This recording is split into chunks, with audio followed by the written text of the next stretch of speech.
Hi everybody, and welcome back to Lost Genre Reddit Stories. A quick warning before we begin. This story is about child abuse, so if that is something that you are sensible to, maybe you want to skip the story. Also, a quick shout out to Redditor New Way in Hell for sending the story to me, and to OP for allowing me to read it. Now, let's get started.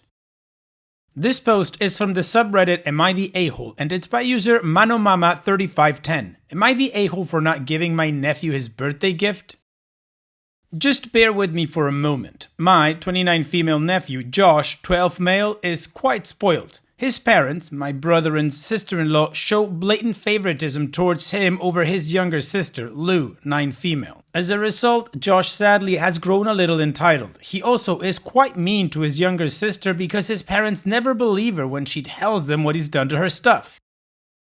Now, I'm usually very strict, and when the kids are with me for a weekend, Josh is generally on his best behavior. Now, Josh's birthday was yesterday. Lou had a spelling bee last weekend, she got first prize. Her parents brushed it off, but I was very happy for her because she spent hours learning each word and I was very proud. So when I took the kids the day before Josh's birthday so he could pick out a gift for his birthday, I got Lou a stuffed animal as a "you did great." Josh picked this game that he's been wanting.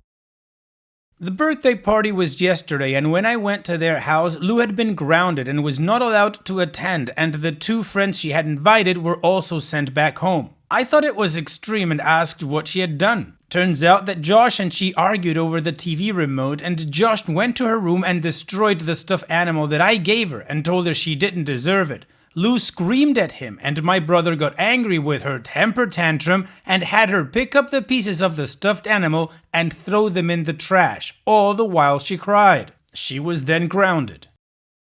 By the way, Josh's best friend was the one who spilled the beans to me and also told me that Josh goaded his parents into the punishment. I was furious and refused to give Josh's birthday present, telling him he didn't deserve it for being mean to his sister. I also told off my sister-in-law and brother that they're growing insanely cruel towards their young daughter. Now, my family's pissed that I refused to give Josh's birthday gift. So, am I the a-hole?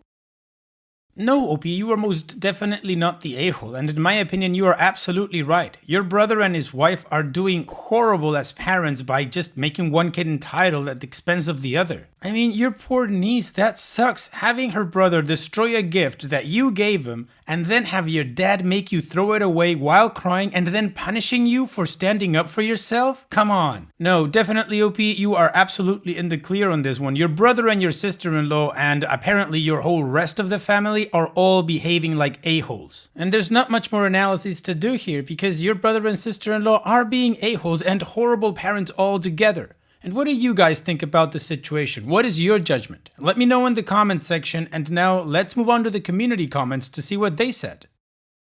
Icky House says, not the a-hole. Make sure you let her know that she has family that does love her and cares about her, because she is likely to need that support as she grows. Be ready to be put at a distance and ready to support her when you can. ShoddyPut1109 says, well done for speaking up. Awful parents. Offer to adopt her if you can, as they are negligent. I hope you are around when she's a teenager and needs somewhere to live when they find an excuse to kick her out.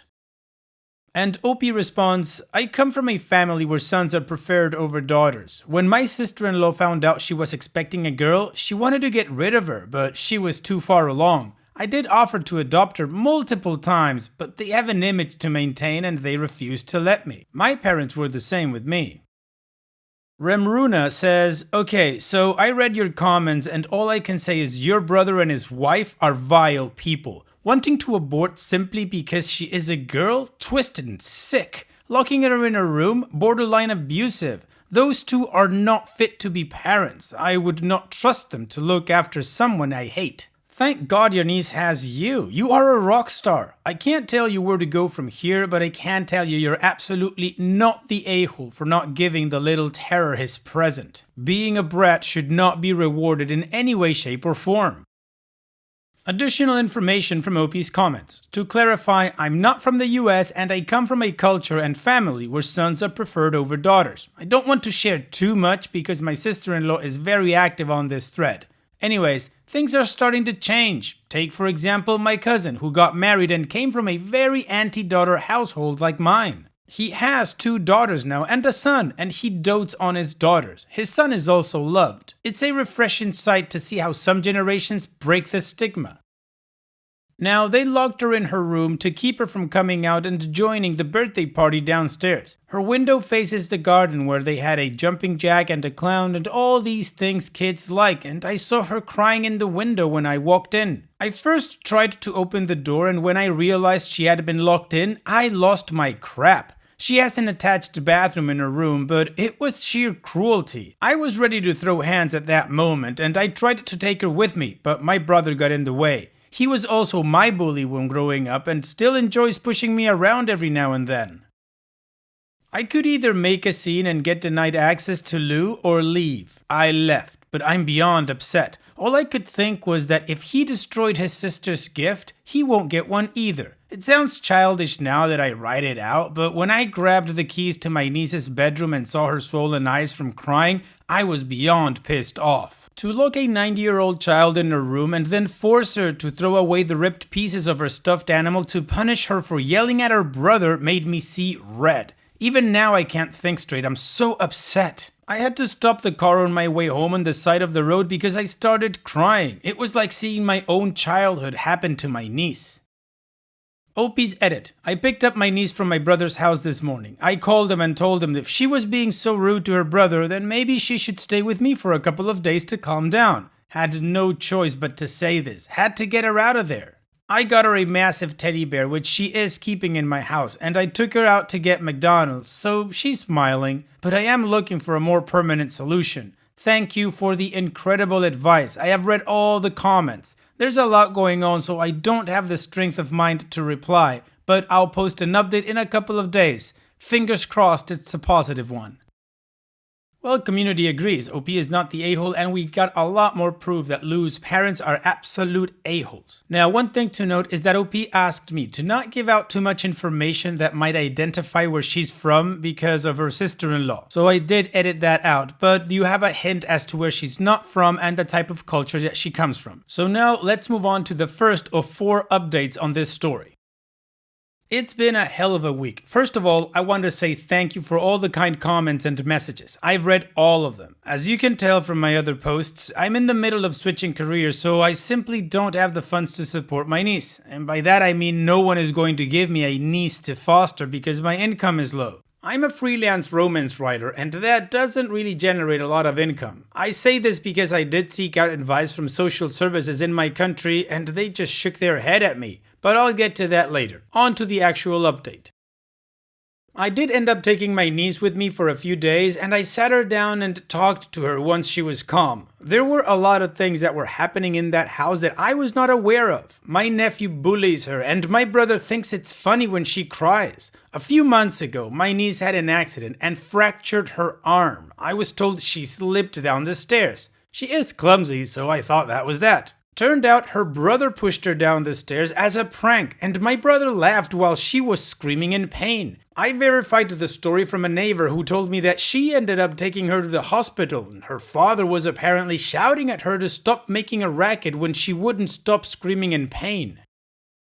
I lost it at that. I asked her if her mom knew. She said yes. Now, my childhood was pretty dark, but not like this. I called my parents and asked them about this incident and a couple of others, and at first they hee-hawed, "We don't know, blah blah," and then my mom admitted she knew and that it was just kids being kids. I just saw red at that point. This whole week I've been gathering any bit of evidence I can find. Finally, I invited over my brother and his wife. I told them that if they didn't get their crap together, I was posting everything on social media. I was going to email it to their companies, friends and whatnot. Thank you to whoever suggested this. At first, my brother was furious, and when he tried to attack me, I pointed toward the camera I have in my living room. I was so angry that I felt like I was numb. I knew that this would destroy my relationship with my entire family, but they left a little girl screaming at the bottom of the stairs and my brother laughed. I can't get that image out of my head. I told them I could either call the social services in our country and get Lou taken away from them, or they could give her to me. The problem with this threat is that if I went the social services route, I would lose Lou as well. I told them if they don't want a daughter, they can give her to me. They can pretend she never existed. I was just speaking very quickly at that point. I don't even remember what I said. I would take over her expenses, etc., except for her health insurance and school fees. I told them they would never have to look at her again. I just kept talking. My sister-in-law started crying about how I was taking her child from her. I admittedly got angry over that and reminded her that she wanted to abort Lou when she was pregnant. I was legit angry crying at that moment. I wanted to hit them. My brother was just silent. He was actually considering it. I told him it was better than having their dirty laundry aired in public because if it did, both kids would be removed from their house. It was blackmail, but I had no options. They said they'd think about it, but Lou is with me for now. My sister-in-law was pretty nasty about it too. Her words were, "Keep the little bleep." All in my language, of course. I don't know how she can refer to her daughter like this, but honestly, I don't give a crap. My friend is a lawyer and he's told me to get a voice message from them that Lou is going to stay with me. My sister-in-law said this over a voice note, so now she's with me and hasn't mentioned going home. She doesn't talk about her parents, and yesterday she and I went out and brought this lavender color paint and we painted my entire guest room for her. I've decided to pick up more projects so that I can start saving for her. I did have some money set aside for a potential college fund for her, but I'll be picking up more work to save more and give her a comfortable life. I did get calls from my parents shouting at me. I simply hung up on them. The only person who is supportive is my cousin. He said that if social services do get involved, he can take Lou and I can move closer to them or something. I don't know. Lou is just quiet. She's happy sometimes and sometimes she's just quiet. I fear she suffered more abuse in that house than she's letting on. My lawyer friend recommended a child therapist, so I've booked a session for her.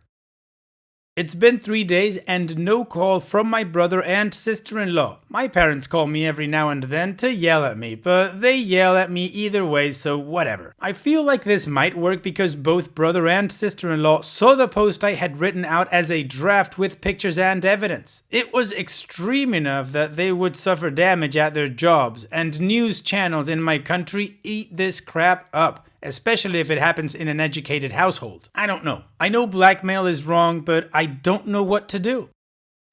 Extended from OP's comments. I can't mention the country we're from, but we're super third world, so you can take a hint. We are Muslims, but as you can tell from what has happened, my family is more culturally inclined.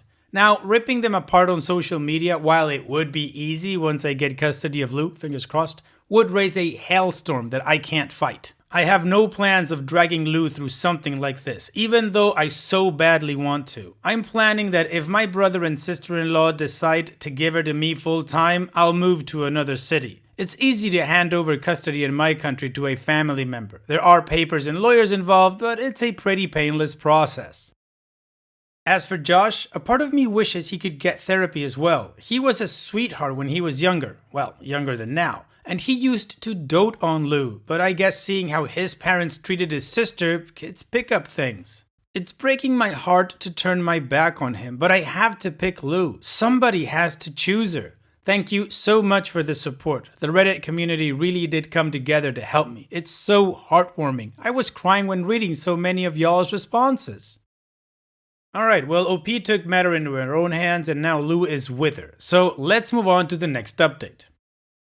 I have been bombarded by the most loving and sincere messages and comments, and I know I can't get to all of them, but I want to thank you for reaching out. You guys have made me feel from being alone to having an entire community behind me, and that is such a reassuring thought. To all those who offered to send Lou gifts and help out with clothes, etc., thank you so much. It's a very touching offer, but I do want to let you know that my friends have been spoiling Lou, buying her gifts and taking her out. She's got at least 10 stuffed animals alone, including one massive life-sized one from me, and one from my very sweet neighbor from across the hall. She loves cuddling them both and has named them Boo and Hoo. She thinks it's funny, as do I, when she runs down the hall screaming, "Boo-hoo, let's play!"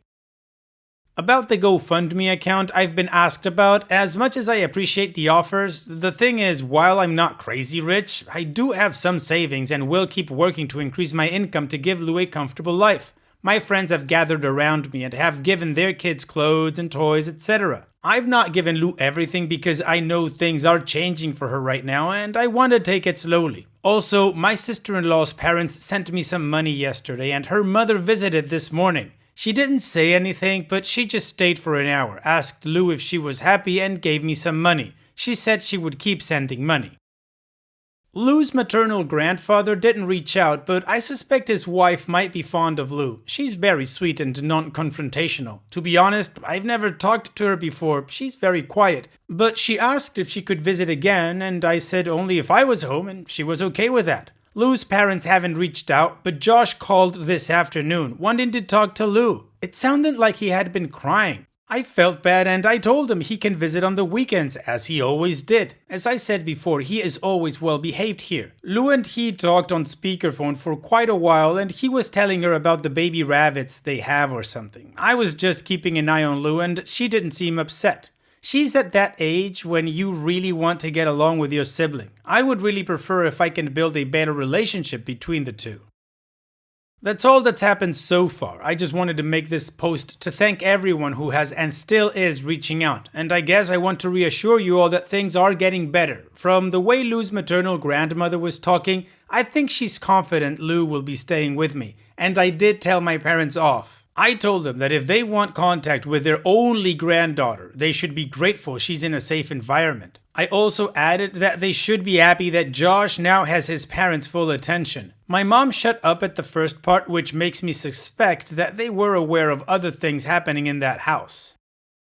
Lastly, I talked to my lawyer who set up an urgent medical examination for Lou. I don't want to get into it, but nothing happened to her of an intimate nature. She has bruises here and there, which have not faded, but aside from the fracture in her arm, there's nothing that suggests anything untoward happening. It was a huge relief, but Lou was all shaken up by the examination, so I took her to get ice cream and let her watch 2 Disney movies back to back. She has to go back to school, so I think she'll be fine. Well, up until now, things seem to be going okay for OP and Lou, so let's move on to update number 3 and see what happened there. It's been 2 weeks since my last update, sorry for the sudden silence. My inbox has been overflowing and I haven't touched it in a while. I'm really tired, but I wanted to give you an update considering how many of you reached out and asked and offered help and advice and everything under the sun. All of which I am very grateful for and probably why I'm writing this post. So a lot has happened since my last post. I don't even know where to begin. Lou has been removed from my care. I guess I should start from this point. They took her away 4 days ago, social services. She's with my cousin and she's called me crying multiple times because she wants to come back. I wasn't allowed to accompany her because they think that I might be a danger to her. More on this later. I'm talking to another lawyer, a very good one. He reached out to me on Reddit actually, and it turns out he's a friend of a friend's and was able to deduce who I was from the posts. I was wrong when I thought my brother would back down, and I was an idiot for thinking he would give over Lou so calmly. I'm going to try and follow a timeline. The legal process is being handled and I am upset, but I guess this is a rant post and a self-pity one or something, because I can't stop crying. 5 days ago, I was home with Lou. She was watching a movie and I was working when the power cut off. We have scheduled hours here where the light is shut off, but that wasn't in the schedule. I wasn't worried too much. My laptop was charged and I let her watch the movie on my laptop. I didn't really realize at that point that without the electricity, my security cameras don't work. Long and tedious story short, my brother had turned off the breaker. He broke in. I shoved Lou into my room and made her lock the door. He beat me up. My neighbors heard the commotion. The father was home and he barged over. My door was open. He got my brother off of me and my neighbor, his daughter, called the police. This is where things got messy. I was bleeding. My face is still bruised and I can't put my weight on my left leg. My brother claimed that I had kidnapped Lou and was sexually abusing her, and Josh and he were here to get her back. I had evidence that they had given Lou over willingly, and when it came to abuse allegations, it was Lou's words against her brother and parents. Yes, apparently Josh parroted those words. The 2 policemen who showed up seemed suspicious when Lou kept clinging to me, refusing to go. I don't know if I was functioning at that moment, but I managed to call my lawyer who dealt with most of it. I had to be taken to the hospital. It looks bad, but I'm fine-ish. To all those who kept telling me to record conversations, etc., Thank you. His allegations and my sister-in-law's words about Lou made a weak case, but it was enough for social services to get involved. They removed both Josh and Lou because I started talking. I had evidence, loads of it, and I shoved it down their throats. I was still in my apartment at that point. I hadn't left for the hospital. I couldn't. Lou was crying and my lawyer was on the way. If I had gone, I was scared that they'd give Lou to my brother. Also, when I say social services, it's basically an equivalent of some childcare organization generally. We don't have social services per se, but this is a government agency. I filed charges against my brother and the social services person was to come a day after, but I had to go to the hospital. The police accompanied me and let me keep Lou by my side. I don't have any brown bones, so I was discharged the next afternoon. I would like to point out that my parents visited and tried to take Lou with them, but the policeman who was with me wouldn't let them. I was also protesting. I have to skip stuff here because I'm mentally drained right now, but the gist is that 4 days ago I got a visit from this lady from social services who said that because of the allegations, they have to remove Lou from my care till the investigation is complete. My cousin stepped up and took her in, and my parents took in Josh. This is ongoing. I don't know why they did this. I'm shaken beyond belief. I'm tired. I can still hear Lou crying in my ears, and I don't know why. I wake up terrified at night thinking somebody is in the room. I've been sleeping with the lights on. A friend is sleeping over ever since this whole thing happened. One of my friends got me a small generator for my apartment, which I can use to keep the security cameras running and the lights on if the electricity is shut off. My sister-in-law is telling everyone that I abused her children. My parents had called me, but I've not answered. My brother is in jail because I pressed charges, but I heard that my parents are going to post bail. My life feels like it's gone to crap. So that update was very hard to get through, and I'm so sorry that OP was abused by her brother that way. He deserves to stay in jail for a long time, and his parents absolutely suck for posting the bail on him. The only silver lining here is that now the police is involved, there is an investigation from social services, and Lou is not going back to her parents. So now let's move on to the final update that OP has shared with us at this point. This is a small piece of good news. The social service lady came over this morning. She said that based on all of the evidence her department has received and the interviews they have conducted with neighbors and teachers, they are confident that my brother and sister-in-law's claims are baseless. It's pretty damning evidence. The biggest factor was that they took both Lou and Josh and had a child psychologist evaluate them. They don't show signs of abuse, and Josh ended up admitting that his parents had told him what to say. Both kids have now been permanently removed from my brother-in-law's and sister-in-law's care. Social services lady found it disturbing, like many of you, how sister-in-law referred to Lou, and they are considering terminating parental rights. That's what she said. The case is still going to be investigated further, but since the accusation was verbal and not a filed report, she says it should be fine. I'm now allowed to visit Lou, supervised, and I'm taking some do-it-yourself craft stuff for her and her cousins, and will stay over for a night. My cousin has been really supportive throughout, which makes me feel better.